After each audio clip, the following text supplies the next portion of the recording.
வணக்கம் மக்களே! நான் உங்க விஜய் அப்சல். ஸ்போர்ட்ஸ் அப்டேட் சார்பாக உங்க எல்லாரையும் வரவேற்கிறோம். இன்னைக்கு நம்ம ஸ்போர்ட்ஸ் அப்டேட்ல என்ன பார்க்க போறோம்னா, நம்ம அஸ்வின பத்தி தாங்க பார்க்க போறோம். இப்ப ரீசென்ட்டா அஸ்வின் ரிட்டயர்மென்ட் அறிவிச்சிருக்காரு. இது சோசியல் மீடியால ரொம்பவே வைரலா போயிட்டு இருக்கு. அவரு என்ன பண்ணியிருக்காரு, என்ன சாதனைலாம் பண்ணியிருக்காரு அப்படி சொல்லி தான் இந்த வீடியோல தெளிவா பார்க்க போறோம். வாங்க வீடியோக்குள்ள போலாம். ஃபர்ஸ்ட் ஆஃப் ஆல் அஸ்வின பார்க்கறதுக்கு முன்னாடி அவங்க அப்பாவ பத்தி நம்ம பார்த்துக்கலாம். எதுக்காகனா, ஒரு அப்பாட்ட இருந்தா நம்மளுடைய ஹேபிட் உருவாகும் அப்படி சொல்லி தான் கண்டிப்பா நம்ம எல்லாருக்குமே தெரியும். அதே மாரி தாங்க அஸ்வினுக்கும் உருவாயிருக்கு. என்ன ஆகுதுன்னா, ஃபர்ஸ்ட் ஆஃப் ஆல் அவங்க அப்பா வந்து அஸ்வினுடைய ஃபாதர் வந்து ஒரு ரயில்வேல வந்து ஒரு பணியாற்றிட்டு இருக்காரு. அவர் வந்து ரயில்வேல பணியாற்றினாலும் அவருடைய பெரிய ஒரு மைண்ட் செட், ஒரு பெரிய ஹேபிட் என்னன்னா கிரிக்கெட் தாங்க. அவர் வந்து அவர் வந்து ஒரு ரஞ்சித் கோப்பை அளவுக்கு ஒரு பெரிய கிரிக்கெட் பிளேயர்னே சொல்லலாம். ரயில்வேல வேலை பார்த்துட்டு இருந்தாலுமே, அவர் வந்து பெரிய அவருடைய மைண்ட் செட் என்னவா இருக்குன்னா, நம்ம வந்து ஒரு ரஞ்சித் கோப்பையில விளையாண்டுட்டு இருக்கோம். அதுக்கப்புறம் நம்ம வந்து அடுத்த நெக்ஸ்ட் லெவல் போணும், நெக்ஸ்ட் லெவல் போணும். இதுதாங்க எல்லாருடைய மைண்ட் செட்டாவே இருக்கும். இருந்தாலும் நமக்கு வந்து 2 மைண்ட் செட் இருக்கும். ஒரு பக்கம் ஒர்க்கு, ஒரு பக்கம் நம்மளுடைய கரியர் அப்படின்னு இருக்கும். இந்த 2யும் பார்க்கும்போது ஒரு குறிப்பிட்ட சூழ்நிலையில என்ன ஆகும்னா, நம்ம வந்து கரியர விட்டுட்டு நம்ம ஒர்க் பக்கம் தாங்க கண்டிப்பா வந்து நம்மளுடைய முழு ஃபோக்கஸும் வரும். அது எல்லாருடைய லைஃப்லயும் நடந்திருக்கும். அதே மாரி தான் அவரு லைஃப்லயும் நடந்திருக்கு. என்ன ஆகுதுன்னா, அவர் வந்து அவருடைய கெரியர விட்டுட்டு அப்படியே அவருடைய லைஃப பார்த்துட்டு போறாரு. இது என்ன ஆகுதுன்னா, ஒரு குறிப்பிட்ட சூழ்நிலையில அப்படியே அவருக்கு வந்து ரொட்டேட் ஆயிட்டே இருக்குது. இது ஒரு குறிப்பிட்ட சூழ்நிலையில அவருடைய கெரியர அவர் முடிச்சுட்டு அவர் லைஃப பார்த்துட்டு அப்படியே போயிட்டு இருக்காரு. ஒரு குறிப்பிட்ட ஒரு 5, 6 வருஷத்துக்கு அப்புறம் அப்பதாங்க நம்ம தலைவர் உள்ள வராரு. யாருன்னா நம்ம அஸ்வின் உள்ள வராருங்க. அவருக்கு ஒரு 6 வயசு இருக்கு. 6 வயசா இருக்கும்போது அவரு என்ன பண்றாருன்னா, 24 மணி நேரமும் கிரவுண்ட்லயே இருக்கிறாரு.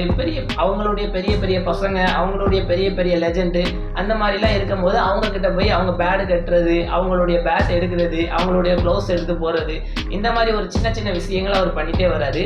இத தெரிஞ்ச அவர் அப்பா என்ன பண்றாருன்னா, இவருக்கு தான் பிள்ளைக்கு வந்து ஒரு பெரிய கிரிக்கெட்டுடைய ஆசை இருக்கு போல அப்படின்னு நினைச்சிட்டு என்ன பண்றாருன்னா, அவர வந்து 24 மணி நேரமும் கிரவுண்ட்லயே விளையாட விட்டு பார்க்குறது, கிரவுண்ட்லயே ஓட விட்டு பார்க்குறது, அவருக்கு என்னென்ன திறமை இருக்கு அப்படின்னு சொல்லி பார்க்குறதே அவருடைய சின்ன வேலையா வச்சிருக்காரு.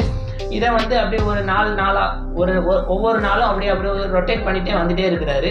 இப்படி ரொட்டேட் பண்ணிட்டு வந்துட்டு இருக்கும்போது, எங்க வெளியில மேட்ச் நடந்தாலும் சரி, அவருக்கு வந்து சண்டே இல்லாட்டி ஏதாவது ஒரு வீக் டேஸ்ல லீவ் கிடைச்சாலும் சரி, அப்ப ஏதாவது ஒரு இடத்துல பெரிய லெவல்ல கிரிக்கெட் மேட்சோ, இல்லாட்டி ஒரு ரஞ்சித் கோப்பையோ, ஒரு கிளப் டீமோ இப்படி விளையாண்டுட்டு இருக்கும்போது என்ன பண்றாருன்னா, அஸ்வின கூட்டு போறாருங்க. அஸ்வின கூட்டு போய் அவருக்கு இடம் கிடைக்கலனா கூட அவரு ஷோல்டர்ல வச்சு அவருக்கு மட்டும் அஸ்வின் மட்டும் பார்க்குற மாரியான பல திறமையான விஷயங்கள வந்து இவருக்கு பண்ணி குடுத்துட்டே இருக்கிறாரு.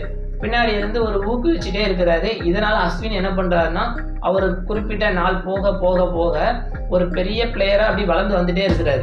இது நாள் போக என்ன ஆகுதுன்னா, அவருக்கு வந்து ஒரு பெரிய தாக்கத்த உருவாக்குது. அஸ்வினுக்கு வந்து ஒரு கிரிக்கெட்ல வந்து நம்ம ஒரு பெரிய லெவல்ல வரணும் அப்படி சொல்லி ஒரு பெரிய தாக்கத்தையே உண்டாக்குதுன்னே சொல்லலாம். இது பார்க்க போனா அஸ்வின் ஆசை மட்டும் இல்லாம, அவர் அப்பாவுடைய ஆசைன்னு நம்ம வந்து கண்டிப்பா அடிச்சே சொல்லக்கூடிய அளவுக்கு தான் இருக்குது. அப்ப என்ன ஆகுதுன்னா, ஒரு 6, 7 வயசு பையன கூட்டு வந்து பார்க்கும்போது அப்படி நார்மலா போயிட்டே இருக்குது. ஒரு 2, 3 வருஷம் போனதுக்கப்புறம் 10 வயசுல அஸ்வினுக்கு ஒரு ஆக்சிடென்ட் ஒண்ணு உருவாகுதுங்க. என்னன்னா, அவரு வந்து ஒரு லெக் நம்ம கால் பக்கத்துல அவருக்கு வந்து ஆப்ரேஷன் ஒண்ணு நடக்குது. ஆப்ரேஷன் நடக்கும்போது என்ன ஆகுதுன்னா, அவருக்கு வந்து ஒரு எலும்புல வந்து ஒரு ஸ்க்ராட்ச் வந்து உருவாகுது. ஸ்க்ராட்ச் உருவாகுனோனே என்ன ஆகுதுன்னா, அவங்க வந்து பல ஹாஸ்பிட்டல்லாம் போய் பார்க்குறாங்க. ஹாஸ்பிட்டல் போய் பார்த்ததுக்கப்புறம் சும்மா நார்மலா எப்பவுமே வந்து ஒரு மெடிக்கல் செக்கப் மாரி பண்ணி பார்க்கும்போது, ஒண்ணும் பிரச்சனை இல்ல. பெருசாலாம் பிரச்சனை இல்ல. காலப்போக்குல இது சரியாயிரும். அந்த மாரி டாக்டர் எல்லாமே சொல்றாங்க. ஒரு குறிப்பிட்ட லெவலுக்கு வர ஒரு 2, 3 வருஷம் கழிச்சு குறிப்பிட்ட லெவலுக்கு வர அவரும் வந்து நெறைய பிராக்டிஸ் மேட்ச்சு, நெறைய லெஜெண்ட் மேட்ச்சு அந்த மாரிலாம் விளையாட போறாரு. விளையாட போகும்போது என்ன ஆகுதுன்னா, அவருக்கு அந்த இடத்துல பயங்கரமான ஒரு வலி ஒண்ணு உருவாக ஆரம்பிச்சதுங்க.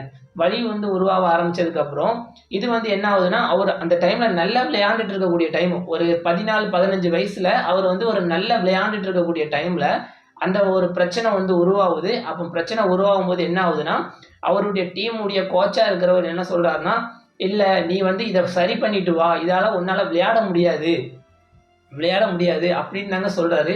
அப்படி சொன்னதுக்கு அப்புறம் இவரு என்ன பண்றாருன்னா, ஓரமா ஒரு ஒரு கிரவுண்டுக்கு ஒரு பக்கத்துல ஓரமா உட்கார்ந்திருக்கிறாருங்க. இது ரொம்ப ஃபீல் பண்ணி அழுதுட்டு இருக்காரு.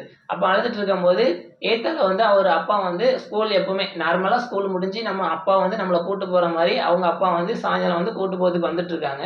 அப்போ வரும்போது என்ன சொல்றாருன்னா, இவரு வந்து பைக்கு பின்னாடி உட்கார்ந்துட்டு, அவர் அப்பாவை கட்டி பிடிச்சி அழுதுகிட்டே இருக்கிறாரு. அவர் அப்பா இன்னைக்கு எப்படி விளையாண்ட, என்ன பண்ண அப்படின்னு சொல்லி ஒவ்வொரு பாயிண்டாக அவர்கிட்ட கேட்டுகிட்டே இருக்கிறாரு. அவரும் எதுவுமே சொல்லாமல் அமைதியாக வந்துட்டு இருக்காரு. வீட்டுக்கு வந்ததுக்கப்புறம் அவர் என்ன பண்ணுறாருன்னா, நேராக அவங்க அம்மா கிட்ட போய் உட்காந்து அழுதுட்டு இருக்காரு.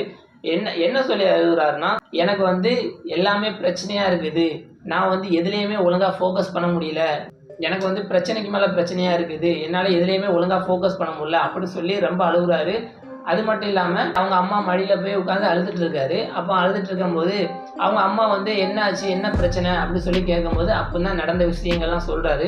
சொல்லும் போது அவங்க அம்மா என்ன சொல்கிறாங்கன்னா, நான் ஒரு கஷ்டப்பட்ட ஃபேமிலியிலேருந்து தான் வந்தேன், கஷ்டப்பட்ட ஃபேமிலியிலேருந்து வந்து நான் பிகாம் படிச்சிருக்கேன், எங்கள் அப்பா என்னை படிக்க வைக்கிறதுக்கு ரொம்பவே கஷ்டப்பட்டார், அந்த மாதிரியான விஷயங்கள்லாம் அவர்கிட்ட சொல்கிறாரு. சொல்லி முடிச்சதுக்கப்புறம் என்ன சொல்கிறாங்கன்னா அவங்க அம்மா, நீ வந்து கிரிக்கெட் லைஃப் லாங் கிரிக்கெட் விளையாடுறனா கூட விளையாடு, உனக்காக நான் சப்போர்ட் பண்ணுறேன், அதே மாதிரி நீ கிரிக்கெட் விளையாட முடியல வேறு ஏதாவது ஒரு ஒர்க் பண்ணுறதுனாலும் பண்ணு, அதுக்கும் நான் சப்போர்ட் பண்ணுறேன், ரெண்டுமே பண்ண முடியலையா வீட்டில் உன்னால் இருக்க முடியினாலும் கூட நீ இருந்துக்கோ, உனக்காக பணம் ஒரு குறிப்பிட்ட லெவலுக்கு அப்புறம் என்னால் முடிஞ்ச அளவுக்கு நான் பணத்தை சேர்த்து வச்சுருக்கேன், நீ அதை வச்சு உன் லைஃப்பை கரியரை பார்த்துக்கோ, அந்த அளவுக்கு ஒரு பூஸ்ட் மாதிரி கொடுக்குறாங்க. அந்த அளவுக்கு சொல்லிட்டு லாஸ்ட்டில் என்ன சொல்கிற விஷயங்கள்லாம் உனக்கு எதுக்காக சொல்கிறேன்னா, நீ வளர்ந்ததுக்கப்புறம் நம்ம அப்பா அம்மா நமக்காக எதுவுமே பண்ணலையே அப்படின்னு சொல்லி நீ ஒரு கொஞ்சம் கூட நினச்சி பார்த்துடக்கூடாது அப்படின்னு சொல்லி தான் இந்த விஷயங்கள்லாம் நான் உங்ககிட்ட சொல்கிறேன், நீ என்ன பண்ணணுமோ பண்ணிக்கோ அப்படின்னு சொல்லி அவங்க அம்மா ஒரு பூஸ்ட் ஒன்று கொடுத்துட்றாங்க. கரியரே கொஞ்சம் கொஞ்சமாக அந்த பாயிண்ட்ஸ்லாம் அவரை மாற்ற ஆரம்பிக்குது. அப்போ என்ன பண்ணுறாருன்னா, மறுபடியும் அவர் வந்து ஒரு குறிப்பிட்ட லெவலுக்கு ரெஸ்ட் எடுத்ததுக்கப்புறம் குறிப்பிட்ட நாள் மெடிசன் எல்லாமே பண்ணி டாக்டர் எல்லாருமே போய் செக்அப் பண்ணி ஒரு குறிப்பிட்ட நாளுக்கு அப்புறம் ரெஸ்ட் எடுத்துட்டு மறுபடியும் நம்ம டீமுக்குள்ளே போவோம் அப்படின்னு சொல்லி அவர் ஆசைப்பட்டு டீமுக்குள்ளே போகிறாரு. டீமுக்குள்ளே போகும்போது அவர் என்னன்னா, நமக்கு அஸ்வின்னாலே ஒரு ஸ்பின்னர், அஸ்வின்னாலே ஒரு ஸ்பின் லெஜண்ட், அஸ்வின்னாலே ஒரு 6 பால் ஸ்பின்னை வேறு வேரியேஷனில் போடக்கூடியவர் அப்படி சொல்லி தாங்க நமக்கு தெரிஞ்சுட்டு இருக்கோம். ஆனால் வந்து என்னென்னா, அஸ்வின் வந்து ஒரு ஸ்பின் பவுலரே கிடையாது. அவர் கெரியருக்குள்ளே ஃபஸ்ட்டு உள்ளே வரும்போது என்ன பண்ணுறாருன்னா, அவர் வந்து ஓப்பனிங் பேட்ஸ்மேன், ஃபாஸ்ட் பவுலருங்க.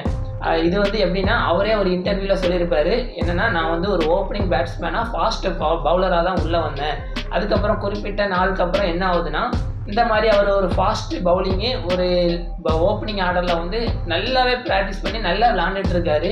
நல்லா விளையாண்டுட்டு இருக்கும்போது ஒரு குறிப்பிட்ட ஒரு வருஷம் 1.5 வருஷம் அந்த மாதிரி டைமில் என்ன ஆகுதுன்னா, மறுபடியும் அவருக்கு அந்த மெடிக்கல் பிரச்சனை வந்துடுதுங்க. அந்த மறுபடியும் அந்த போனில் பிரச்சனை வந்து அவருக்கு பயங்கரமான ஒரு வலியை உருவாக்கிடுது. பயங்கரமான ஒரு வலியை உருவாக்குனதுக்கப்புறம் என்ன ஆகுதுன்னா, அவர் அம்மா சொன்ன வார்த்தைக்காக இவர் என்ன பண்ணுறாருன்னா, இல்லை மறுபடியும் நம்ம கரியரை ஸ்டார்ட் பண்ணுவோம், என்ன ஒரு பிரச்சனை வந்தாலும் சரி நம்ம அந்த கிரிக்கெட்டை வந்து நம்ம விட்டுறக்கூடாது அப்படி சொல்லி அவருக்கு ஒரு 15 வயசு இருக்கும்போது அவர் என்ன பண்ணுறாருன்னா, மறுபடியும் நம்ம கரியருக்குள்ளே இறங்குவோம் அப்படின்னு சொல்லி மறுபடியும் இறங்குறாரு. கரியருக்குள்ளே இறங்கி அவர் என்ன பண்ணுறாருன்னா, இவர் வந்து டீமுக்கு எல்லாருக்குமே தெரியும், ஒரு நல்ல ஒரு ஓப்பனிங்கில் இறங்கி நம்ம விளையாண்டாலே நம்மளை வந்து ஓப்பனிங் ஆர்டரில் இறக்கி விட ஆரம்பிச்சிருவாங்க. அதே மாதிரி ஒரு ஃபாஸ்ட் பவுலர்னாலே நம்மளை என்ன பண்ணுவாருன்னா, ஃபஸ்ட்டு ஓவர் இல்லாட்டி வந்து நம்மள ஒரு ஃபாஸ்ட் பவுலர் லிஸ்ட்லேயே வச்சுருவாங்க.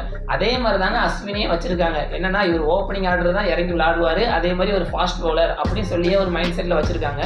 ஆனால் இவருக்கு பட்ட தாக்கத்தின் காரணமாக, இவருக்கு போனில் அடிபட்டிருக்கு, அந்த ஒரு பிரச்சனை காரணமாக இவர் என்ன பண்ணுறாருன்னா, இவரால் ஃபாஸ்ட் பவுலிங் ஓடி வந்து போட முடியல. அதே மாதிரி ஓப்பனிங் ஆர்டரில் வந்து விளையாடுறாரு, ஓரளவு நார்மலாக விளையாடுறாரு, பழைய ஃபார்மில் விளையாட முடியல. ஒரு பெரிய மேட்ச் விளையாட போகிறாரு. மேட்ச் விளையாட போகும்போது நமக்கு ஃபர்ஸ்ட் ஆஃப் ஆல் என்ன ஆகுதுன்னா, நீங்கள் வந்து ஒரு இடத்துல வந்து பர்ஃபெக்டாக ஃபிட் ஆகிட்டாலே சரி, ஒரு கிரிக்கெட் டீமில் உங்களுக்கு அந்த இடத்த கண்டிப்பாக தந்துகிட்டே இருப்பாங்க ஒரு குறிப்பிட்ட நாள் உங்கள் ஃபார்ம் அவுட் ஆகிறது வரைக்கும். அதே மாதிரி தாங்க அஸ்வின் என்ன பண்ணியிருக்காரு, ஒரு குறிப்பிட்ட நாள் வரைக்கும் அவர் வந்து ஒரு ஃபார்மில் இருந்திருக்காரு. அப்போ வந்து இவருக்கு ஓப்பனிங் ஆர்டர் கொடுத்துருக்காங்க, அஸ்வினுக்கு ஓப்பனிங் ஆர்டரில் விளையாட கொடுத்துருக்காங்க. அதே மாதிரி ஒரு ஃபாஸ்ட் பவுலரு அப்படின்னு சொல்லி அப்படியே அந்த லெவல்லே வச்சுருக்காங்க. இவருக்கு வந்து ஹெல்த் பிரச்சனை இருக்கிறதுனால ஃபாஸ்ட் பவுலிங் போட முடியல. அப்போ என்ன ஆகுதுன்னா, அந்த மேட்ச் வந்து ஓவராலாக முடிஞ்சிருது. அந்த மேட்சை எப்படி அட்ஜஸ்ட்மெண்ட் பண்ணி முடிச்சிடுறாங்க. இதுக்கப்புறம் என்ன ஆகுதுன்னா, ஒரு வீக் டேஸில் என்ன பண்ணுவாங்கன்னா, அஸ்வினுடைய அம்மா அப்பா 2 பேரும் தான் அஸ்வினை கிரவுண்டுக்கு கூட்டு போய் ப்ராக்டிஸ் பண்ணதுக்காக கூட்டு போவாங்க. அப்போ கூட்டு போகும்போது என்ன ஆகுதுன்னா, இவங்க அம்மா அப்பா வெளியே உட்காந்து அஸ்வின் என்ன பண்ணுறாங்க அப்படின்னு சொல்லி பார்க்கறதுக்கு உட்காந்துருக்காங்க. அப்போ வந்து அஸ்வின் என்ன பண்ணுறாருன்னா, உள்ளே வந்து கிரவுண்டுக்குள்ளே நல்ல ஒரு எல்லாரும் கூடயும் சேர்ந்து ஒரு பர்ஃபெக்டாக விளாண்டுட்டு இருக்காரு. அப்போ வந்து அவங்க அம்மா வந்து கேட்குறாங்க, டேய் நீ என்னடா பண்ணுவ, இப்போ கிரிக்கெட்டில் வந்து என்ன பண்ணுவ அப்படின்னு சொல்லி கேட்கும்போது, நான் வந்து ஒரு ஃபாஸ்ட் பவுலராக இருந்தேம்மா, இப்போ வந்து எனக்கு வந்து ஹெல்த் இஷ்யூனால எனக்கு வந்து ஃபாஸ்ட் பவுலிங் போட முடியல, அதனால நான் வந்து பேட்டிங் மட்டும் ஆடிட்டுருக்கேன் அப்படின்னு சொல்லி அவர் சொல்லுவார்.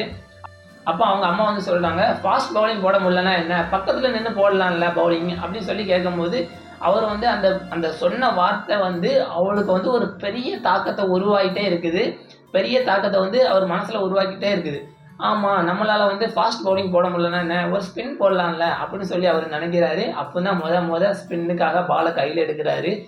என்னைக்கு அந்த பால கையில எடுக்குறாரு, ஒரு 15 வயசுல ஒரு ஸ்பின்னுக்காக பால கையில எடுக்குறாரு. அவங்க ஒரு அம்மா சொன்ன வார்த்தை, இன்னைக்கு அவருக்கு வந்து இன்னும் வரைக்கும் அந்த ஸ்பின்னு வந்து ஒரு 537 விக்கெட் டெஸ்ட் கரியர்ல 537 விக்கெட் இந்தியாவுக்காக எடுத்திருக்காரு. அது போக பல சதங்கள் அடிச்சிருக்காரு, பல சாதனைகளை உருவாக்கியிருக்காரு.